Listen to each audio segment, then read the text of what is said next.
நாமத்தினாலே நாங்கள் வாழ்த்துதலை தெரிவித்துக் கொள்கிறோம். கர்த்தராகிய இயேசு கிறிஸ்துவின் வருகை மிக மிக சமீபமாய் இருக்கிறதுங்க. அதுதாங்க நாங்க சொல்லிக் கொண்டு இருக்கிறோம். மனிதனுக்கு ரெண்டே வாழ்க்கை தாங்க, ரெண்டே காரியம் தாங்க நடைபெறும் மனுஷனுடைய வாழ்க்கையில.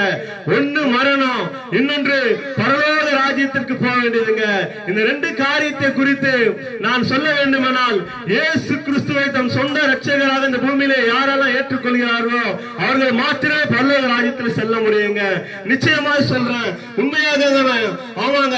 பரலோக ராஜ்யத்தில் பிரவேசிக்க வேண்டுமானால் இது கடைசி காலம். கடைசி காலத்திலே சம்பவிக்க வேண்டிய அனைத்து காரியங்களும் நடைபெற்று வருவதை நீங்க பார்த்து கொண்டிருக்கிறீங்க. ஆங்காங்கே கொள்ளை நோய்களும் பூமி எதிர்ச்சிகளும் எப்பேற்பட்ட காரியங்கள் நடைபெற்று கொண்டு வருகிறது நீங்க பார்த்து கொண்டிருப்பீங்க. ஆமாங்க, கடைசி காலத்தில் நாங்கள் நின்று கொண்டிருக்கிறோங்க. இந்த உலகத்தில நிச்சயமாய் சொல்ல முடியும், பரலோக ராஜ்யத்தில் பிரவேசிக்க வேண்டுமானால் பூமியிலே நிச்சயமாக சொல்ல முடியும், இயேசு கிறிஸ்துவை ஏற்றுக்கொண்டால் மாத்திரம் பரலோக ராஜ்யத்தில் சேர முடியுங்க. அந்த இயேசு கிறிஸ்து உங்களை இந்த நாளில் அழைக்கிறாருங்க. இந்த சத்தத்தை கொண்டு கேட்டுக்கொண்டு இருக்கிற நீங்கள் யாரா இருந்தாலும் எவரா இருந்தாலும், இந்த சத்தத்தை கேட்டுக்கொண்டுகிற அம்மா தம்பி தங்கச்சி யாரா இருந்தாலும் ஒரே ஒரு வாழ்க்கை, ஆமாங்க, இயேசுக்கு உங்க உள்ளத்துல ஒரு சின்ன இடத்தை மாத்தம் கொடுத்துருங்க.